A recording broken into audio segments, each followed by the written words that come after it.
अस्सलाम वालेकुम दोस्तों, मेरा नाम है असनात अख्तर और आप लोग देख रहे हैं द क्रिकेट पर। एक बहुत बड़ी खबर है, पाकिस्तान ने अपना स्क्वाड अनाउंस कर दिया है, मगर सिर्फ ऑस्ट्रेलिया सीरीज के लिए। वर्ल्ड कप का स्क्वाड पाकिस्तान कब अनाउंस करेगा, उसके हवाले से खबरें ये हैं कि वर्ल्ड कप का स्क्वाड पाकिस्तान इंशाल्लाह ताला ज़रूर वर्ल्ड कप के बाद ही अनाउंस करेगा, क्योंकि अभी तो कोई इरादा पाकिस्तान का लग नहीं रहा।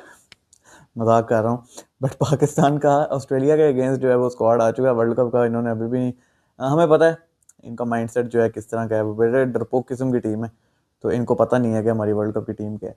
तो जी वर्ल्ड कप का स्क्वाड आ गया, वर्ल्ड कप का कह दिया, ऑस्ट्रेलिया का स्क्वाड आ गया है ऑस्ट्रेलिया वर्सेस पाकिस्तान सीरीज के लिए। पाकिस्तान ने अपने स्क्वाड का अनाउंस किया है। तो स्क्वाड आपको बता देता हूँ जी पढ़ के। सलमान अली आगा कप्तान है, अबरार अहमद, बाबर आजम, फ़हीम अशरफ, फ़खर जमान, ख्वाजा मोहम्मद नाफे, मोहम्मद नवाज़, सलमान मिर्ज़ा, मोहम्मद वसीम जूनियर, नसीम शाह, साहबजादा फरहान, साइम अयूब, शादाब खान, शाहीन शाह अफरीदी की वापसी हुई है, बहुत खुश हूँ मैं इस बात पे। उस्मान खान, उस्मान तारिक, 16 लोगों का ये स्क्वाड है, जबकि आपको पता है कि 15 लोगों ने जाना है आपका वर्ल्ड कप में, तो इनमें से एक बंदा बाहर जाएगा। अब जो लोग इस स्क्वाड में नहीं हैं वो जी हारिस रऊफ, जो कि कल के वीडियो में मैंने बताया कि हारिस रऊफ के ड्रॉप होने की बातें हो रही हैं, और हारिस रऊफ ऑस्ट्रेलिया सीरीज से तो ड्रॉप हो गए हैं। इट मीन्स कि वो वर्ल्ड कप से भी प्रोबेबली जो हैं वो ड्रॉप हो जाएंगे, तो ड्रॉप ही है मेरी नज़र में। तो पाकिस्तान का जो स्क्वाड है ओवरऑल ये वही स्क्वाड है जो पहले भी पाकिस्तान का था। श्रीलंका स्क्वाड में और इस स्क्वाड में इतना फ़र्क है कि इसमें बाबर आजम आए हैं और शाहीन अफरीदी आए हैं। श्रीलंका वाले स्क्वाड में ये लोग नहीं थे, ये 2 एडिशन हुई हैं, बाकी जो स्क्वाड सेम ही है। तो जी बारी बारी बात करते हैं हर बंदे पे। सलमान अली आगा कप्तान है, कुछ ना कुछ इन्होंने खुद को प्रूव करने की कोशिश की, बट नंबर 3 के ऊपर श्रीलंका के अंदर 2 मैच वो खेले। सेकंड मैच में तो क्या बारी उन्होंने खेली आपके सामने ही है। पहले मैच में भी उन्होंने 16 स्कोर किया 12-11 बॉल पे और आउट हो गए थे, बट पहले मैच में कुछ इतना ज़्यादा टारगेट भी नहीं था, तो इतना ज़्यादा वो मतलब समझ में नहीं आई उनकी नॉक, बट ठीक है वो उसमें कोई ऐसा नहीं है। अबरार अहमद जी 100% सिलेक्शन जस्टिफाइड है, वो टॉप इस वक्त पाकिस्तान के स्पिनर हैं। बाबर आजम आ गए हैं, एक्सपीरियंस के नाम पे उनको एक बार फिर रखा गया और उनको होना भी चाहिए था, और मैं चाहता हूँ कि वो इस T20 वर्ल्ड कप में हों, ताकि हमें पता लगे कि बाबर आजम कितने कैपेबल हैं T20 फॉर्मेट के लिए और क्या आगे उनका फ्यूचर है T20 में। I think it will be is last T20 world cup अगर वो बिल्कुल परफॉर्म नहीं करते तो।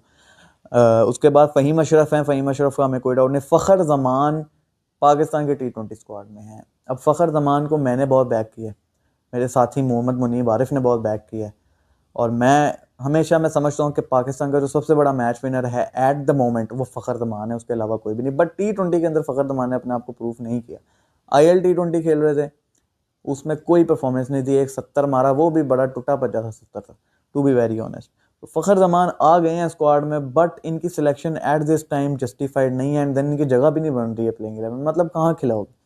साहबजादा फरहान, साइम अयूब आपके ओपनर हैं, 3 पे बाबर आजम है, 4 पे आगा हैं, 4 से नीचे तो फ़खर जमान खेल ही नहीं सकता।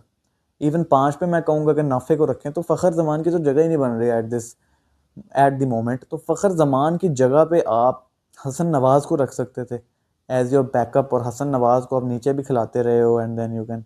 तो फ़खर जमान को हाँ एज अ बैकअप ओपनर अगर आपने रखा है तो फिर एक अच्छी चीज़ है, क्योंकि अगर दोनों ओपनर नहीं, तो Fakhar Zaman as an opener या नंबर 4, इससे नीचे फ़खर जमान नहीं बनते। उसके अलावा जी ख्वाजा नाफे, इन्होंने श्रीलंका के अगेंस्ट एक मैच खेला, डेब्यू किया और काफ़ी अच्छे टच में लगे, और एक बड़े टैलेंटेड प्लेयर हैं। तो मैं भी कह रहा था कि अगर आपने खिला लिया ना इनको against Sri Lanka, then you have to travel him in the world cup as well, क्योंकि he is far better than Usman Khan ji. शहजादे हैं अभी भी हमारी टीम में, उन पे आगे चल के बात करते हैं। मोहम्मद नवाज़ है, Mohammad Nawaz top wicket taker of 2025 in T20 internationals, और क्या ज़बरदस्त परफॉर्मेंस नवाज़ ने दी है, बेहतरीन ऑलराउंडर है, खुद को प्रूव किया है।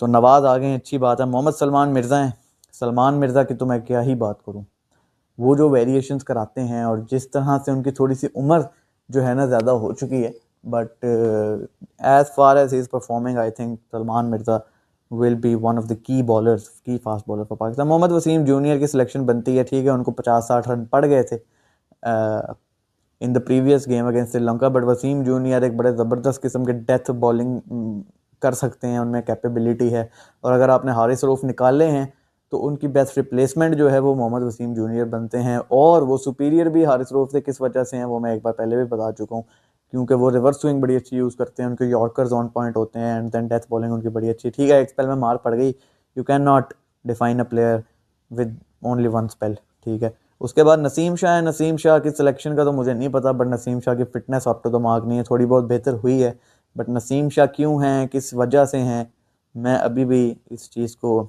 समझ नहीं पाया, क्योंकि वो बहुत एक्स्ट्राऑर्डिनरी परफॉर्मेंस उन्होंने अभी तक नहीं दी। आई होप कि वो इस ऑस्ट्रेलिया सीरीज़ में खुद को प्रूव करें और अपने आप को हमें गलत साबित करें। साहिबजादा फरहान आ गए हैं जी। साहिबजादा फरहान की जगह बनती है, और उनका मैं कहता हूँ कि अगले 2-3 टूर्नामेंट्स तो आप उनको मुफ्त में खिलाएं, बिकॉज उनके साथ ज़्यादती बड़ी हुई है। बट साहिबजादा फरहान को भी अपनी डॉट बॉल्स वाले मसले पे ना थोड़ा सा काम करने की जरूरत है। अगेंस्ट श्रीलंका उन्होंने एक 50 बनाई पहले मैच में, बड़ी अच्छी 50 थी। अगेंस्ट सेकंड मैच में वहाँ उन्होंने मुझे डिसअपॉइंट किया, क्योंकि जहाँ मैटर बड़े होते हैं ना वहाँ आपको खड़ा होना पड़ता है, वहाँ पे साइड पे नहीं लगा होना होता आपने। तो मैटर वहाँ पे बड़ा था, तो साहिबजादा फरहान को वहाँ पे खड़ा होना चाहिए था और वहाँ पे रन करने चाहिए थे। बट सेकंड मैच में मैं इससे बहुत डिसअपॉइंट हुआ हूँ साहिबजादा फरहान से।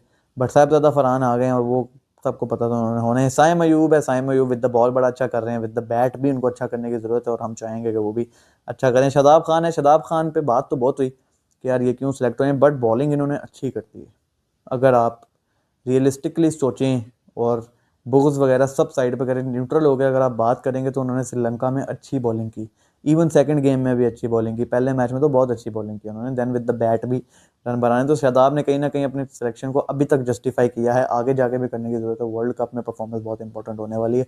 Shaheen Afridi, I am very happy यार कि हमारा जो मेन फास्ट बॉलर है, प्रीमियम फास्ट बॉलर हमारे शाहीन अफरीदी वापस आए हैं और बिल्कुल फिट करार दिए गए, और थोड़ी भी उनको कोई इतनी बड़ी इंजरी नहीं थी। मैंने पहले भी बताया था कि यार माइनर ही इंजरी होगी, शाहीन को कोई इतनी बड़ी इंजरी नहीं है, बट शाहीन अफरीदी वापस आ गए हैं, बड़ी चीज़ है। उस्मान खान है जी, क्यों हैं, किस वजह से हैं, क्या किया है इन्होंने पाकिस्तान के लिए, कितनी परफॉर्मेंस है इनकी इंटरनेशनल में, आई डोंट नो कि उस्मान खान क्यों खेल रहे हैं। 115 का स्ट्राइक रेट और कोई आई थिंक 20-25 की एवरेज, ये पता कब होता था? ये पुराने ज़माने में जब नई नई T20 क्रिकेट आई थी ना, तब 110-15 के स्ट्राइक रेट होते थे, और ना स्ट्राइक रेट पे इतनी बात नहीं होती थी। बट उस्मान खान है और लगातार की डिसअपॉइंटमेंट, और बिल्कुल ही ना वेले किस्म के ये प्लेयर हैं, और इनको आपने फिर रख लिया है। और अगर आपने उस्मान खान को रखना था कीपर, ठीक है, आपको नाफे कीपर मिल गया। बाय द वे यहाँ पे ख्वाजा नाफे के आगे विकेट कीपर नहीं लिखा हुआ ब्रैकेट में, साहिबजादा फरहान के आगे विकेट कीपर लिखा हुआ है एंड उस्मान खान के आगे। इट मीन्स के ख्वाजा नाफे को इन्होंने विकेट की as a wicket keeper select नहीं किया। तो ये कंसर्न है मेरे लिए यार, उस्मान खान की जगह ही नहीं बनती अगर नाफे खेल रहा, तो वो कहाँ खेलेगा उस्मान खान? वो भी टॉप ऑर्डर का प्लेयर है, आप उसको नीचे खड़ा हो देना, आप नाफे को नीचे कर देते हो, तो आप लोगों का हाल ना ख़राब ही है। उस्मान तारिक हैं जी उसके बाद, इनकी जगह बनती थी, और अगर इनको आप इंडिया के खिलाफ खिला दें डायरेक्ट और शुरू के मैचेस ना खिलाएं, तो आई थिंक एक बड़ा थ्रेट ये इंडिया के लिए साबित हो सकते हैं। बट क्योंकि इंडिया वाले रोंदू हैं और बड़े ही कोई अजीब किस्म के लोग हैं, तो उन्होंने कहना है जी कि इसका बाजू जो है ना वो बैंड हो रहा है। तो उस्मान तारिक की वीडियो देखना जाके, जहाँ पे उन्होंने बड़ी मीठी मीठी तरीके से बेइज्जती की है कि जी नॉलेज पहले लें और फिर बात करें। और उस्मान तारिक है जी, इनकी भी सिलेक्शन जस्टिफाइड है। बट अब बात कर लेते हैं, ये 16 तो हो गई। पहली बात तो ये कि वर्ल्ड कप का स्क्वाड कब अनाउंस हो। 31 जनवरी तक की डेडलाइन है वर्ल्ड कप का स्क्वाड अनाउंस करने के लिए। अब 31 जनवरी करीब है, आज 23 तारीख हो गई है मेरे ख्याल से, 23 या 24 जब मैं ये वीडियो बना रहा हूँ। तो जी 31 तक का टाइम है, और 31 को आपका सेकंड मैच है। इसका मतलब है कि सेकंड मैच के बाद आप अपने वर्ल्ड कप का स्क्वाड अनाउंस करोगे। और ये जो बातें हैं ना कि बाइकआउट हो गया, ये वो, कोई बाइकआउट नहीं हो रहा, ठीक है। और पाकिस्तान ने वर्ल्ड कप खेलने जाना है, वो सिर्फ बातें हैं, और बातें करने में पाकिस्तान टॉप पे है, परफॉर्मेंस देने पे कुछ नहीं है। परफॉर्मेंस परफॉर्मेंस के नाम पे लॉलीपॉप है। तो बातें थी वो सिर्फ, और बाइकआउट नहीं हो रहा। वर्ल्ड कप का स्क्वाड 31 तारीख तक अनाउंस करने की इजाज़त है, और मुझे लग रहा है कि ये लास्ट मोमेंट पे अनाउंस करेंगे सेकंड मैच के बाद। और वो भी इसलिए क्योंकि ये इनसिक्योर से लोग हैं, और इनको है कि अगर हमें कुछ चेंज ना कहीं करना पड़ जाए। इनमें से क्या चेंज आपने करना है? सुफियान मुकीम को डालना है?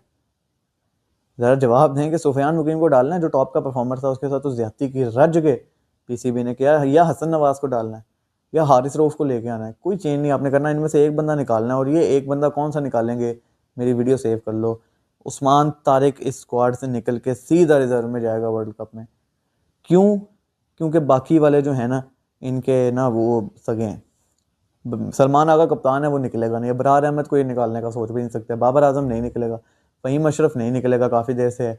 फ़खर जमान सीनियर है, नहीं निकालेंगे। ख्वाजा नाफे अभी अभी आए, हाँ नाफे को अगर ये निकाल दें, कुर्बानी दे दें, क्योंकि यंगस्टर्स के साथ ज़्यादती करना इनकी जॉब है, प्रोफेशन है, तो वो अलग बात है। बट मुझे नहीं लगता नाफे भी निकलेगा। नवाज़ निकल नहीं सकता, सलमान मिर्ज़ा निकल नहीं सकता, वसीम जूनियर निकल नहीं सकता, नसीम शाह निकल नहीं सकता, साहबजादा फरहान साइम अयूब नहीं निकल सकते, शादाब निकल नहीं सकता, उस शाहीन निकल नहीं सकता, उस्मान खान भी ये नहीं निकालना है, तो पीछे बच्चा कौन है फिर?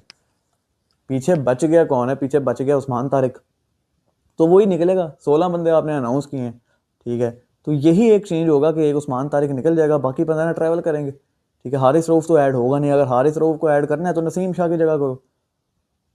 और मैं तो हारिस रऊफ के इतना हक में बोलता हूँ, बड़ी विकेटें लेता है वो, ठीक है। अभी मैं आपको बताऊं, हारिस रऊफ के बारे में थोड़ी सी मैं बात करना चाहता हूँ, क्योंकि हारिस रऊफ के लिए, ठीक है, लोग बोलते हैं कि जी हारिस रऊफ को निकाल देना चाहिए, but let me tell you कि वर्ल्ड कप 2022 में आपने पहला मैच खेला था अगेंस्ट इंडिया, आई थिंक, वहाँ पे उसने 2 आउट किए थे, सूर्या कुमार यादव और रोहित शर्मा, सबसे बड़ी विकेट्स उनकी, वो उसने लिए। एंड पे छक्के पड़ गए, वो छोड़ो, आप विकेट्स की बात करो, ठीक है। देन फाइनल के अंदर फिल सॉल्ट, जॉस बटलर, 2 बड़ी बड़ी विकेटें ली इंग्लैंड की, ठीक है। उसके बाद आप आ जाएं ज़रा 23 के एशिया कप में, अगेंस्ट इंडिया 3 आउट किए थे ईशान किशन, शुभमन गिल, शुभमन गिल जो उस वक्त अपने टॉप फॉर्म में था, शुभमन गिल को आउट किया, ईशान किशन 80 कर गया तो उसको आउट किया, एंड शेर सैयर को आउट किया। शेर सैयर, इन तीनों विकेट्स की अहमियत आप जानते हो। इनमें से अभी तक कोई टेल एंडर तो नज़र नहीं आया ना आपको, मेन बिग विकेट्स ही नज़र आई है ना भाई, ठीक है। कोई टेल एंडर नज़र आया हो तो बता दो। अगेंस्ट साउथ अफ्रीका 23 के वर्ल्ड कप में, ठीक है, उसने जो एक कैच पकड़ा था एनगीडी वाला, ठीक है, वहाँ पे हाँ, वनडे में तो वो एक्सपेंसिव जाता है, but how big wicket taker he is, मैं आपको ये बताना चाह रहा हूँ। 24 के वर्ल्ड कप में अगेंस्ट इंडिया, ये एक डिटेल्ड वीडियो बाद में बनाऊंगा मैं, ये तो जस्ट मैं आपको ट्रेलर दे रहा हूँ कि 24 के वर्ल्ड कप में अगेंस्ट इंडिया उसने सूर्या कुमार यादव को आउट किया, ठीक है। उसने आई थिंक रविंद्र जडेजा को भी शायद आउट किया था, या रविंद्र जडेजा को नहीं, बट किसी एक प्लेयर को और को भी आउट किया था, मुझे याद है, बट 3 आउट उसने वहाँ पे भी किए। तो वो विकेट्स लेता है यार, आपने उसको बाहर निकाल दिया, ठीक है, आपने निकाल दिया बाहर, अब देख लेते हैं उसके बगैर भी अगर आपके वही हालात रहे तो फिर तो मैं कहूँगा कि आपकी टीम में कोई टेक्निकल मसला ही है, वही आप सही करो। क्योंकि बाबर रिजवान निकाल दिए, रिजल्ट्स आपके सामने हैं, अब बाबर वापस आ गया है, ठीक है, तो ये कहा गया है जी कि रऊफ को भी निकालो, रऊफ को निकाल दिया है। अब देखते हैं क्या होता है। ऑस्ट्रेलिया सीरीज़ इंपॉर्टेंट है, ऑस्ट्रेलिया का भी कोई हल्का स्क्वाड नहीं है, ठीक है। ऑस्ट्रेलिया ने भी, उनका भी अच्छा स्क्वाड है, मिचेल मार्श है, ट्रेविस हेड है, ठीक है, देन एडम जैम्पा है, तो उनके पास भी बड़े टैलेंटेड प्लेयर्स हैं, जेवियर बार्टलेट है, तो उनका भी तगड़ा स्क्वाड है। सीरीज़ बहुत इंपॉर्टेंट है ये वाली, और सुफियान मुकीम नहीं है जी, वंस अगेन इनजस्टिस सबसे बड़ा, बगैर किसी रीज़न के उसको बाहर निकाला, बगैर किसी रीज़न के उसको बाहर निकाला, उसकी कोई बुरी परफॉर्मेंस नहीं थी, ठीक है, बगैर किसी रीज़न के उसको कहा कि जाओ यहाँ से सुफियान मुकीम को। उस्मान तारिक आ गया, उस्मान तारिक आ गया, अब उसने परफॉर्म भी कर दिया। अब कहने को तो उस्मान तारिक बनता है टीम में, बट अब ये उस्मान तारिक को भी निकालेंगे, तो ये बगैर किसी परफॉर्मेंस के बंदों को लेके आते हैं, और परफॉर्मेंस जब वो दे देते हैं तो उनको बाहर निकाल देते हैं। तो ये बहुत ही बड़ी प्रॉब्लम है पाकिस्तान के साथ। बट ये ओवरऑल स्क्वाड ठीक है, बैलेंस्ड है, इसमें 1-2 चीज़ें थी जो ऐड हो सकती थी। हसन नवाज होने चाहिए थे फ़खर जमान की जगह पर, सुफियान मुकीम होने चाहिए थे, किसी की भी जगह पे खिलाते भाई, हमारा तो फॉल्ट नहीं है ना, वो तो टॉप परफॉर्मर था। एंड उस्मान खान की जगह नहीं बनती सर, वो आज पूछें कल पूछें जब मर्जी पूछें, उस्मान खान की जगह नहीं बनती है, नहीं बनती, नहीं बनती। और अगर आपने खुदा ना खास्ता उसको इंडिया के खिलाफ खिला लिया तो जो आपका बेड़ा गर्क होगा ना बैटिंग में, वो उसके आप लोग खुद ही जिम्मेदार हैं। तो जी स्क्वाड पाकिस्तान का आ गया है, स्क्वाड आपको पढ़ के सुना भी दिया है, स्क्वाड पे बात भी कर ली है।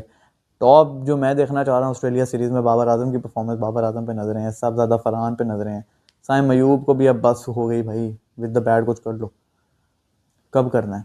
उसके अलावा उस्मान तारिक पे नज़र है अगर वो खेलते हैं तो, अबरार अहमद, ठीक है, शादाब खान पे बड़ी गहरी नज़र है। तो स्क्वाड इनका अच्छा है, नाफे को खिलाना चाहिए, 3 मैच खिलाने चाहिए जी। सीरीज़ कब स्टार्ट हो रही है? सीरीज़ 29 जनवरी से स्टार्ट हो रही है पाकिस्तान टाइम के मुताबिक, शाम में 4 बजे ये मैच होंगे। फॉग की वजह से पहले 6 बजे का टाइम था, फिर 4 बजे का कर दिया, तो 4 बजे पाकिस्तान टाइम के मुताबिक ये सारे मैचेस शुरू होंगे। और 29 जनवरी को पहला मैच है, 31 जनवरी को दूसरा मैच है, और 1 फरवरी को तीसरा मैच है। 2 फरवरी को या 3 फरवरी को पाकिस्तान टीम ट्रैवल कर जाएगी Sri Lanka for the world cup, और वहाँ पर फिर एक आधा वार्म अप मैच होगा, I think against Australia warm up match होगा, हमारा खबरें जो अभी तक की आ रही हैं। एंड देन 7 फरवरी को आपके वर्ल्ड कप की कैंपेन शुरू हो जाएगी। आपका पहला मैच नेदरलैंड से है, इवन वर्ल्ड कप का पहला मैच है जो वो पाकिस्तान का मैच है, पाकिस्तान वर्सेस नेदरलैंड, जो सुबह 10 बजे स्टार्ट होगा। Best of luck to Pakistan cricket team for the Australia series, best of luck to Pakistan team for the world cup. और वर्ल्ड कप के स्क्वाड का मैं अभी भी इंतजार कर रहा हूँ, तो देखते हैं वो कब आता है।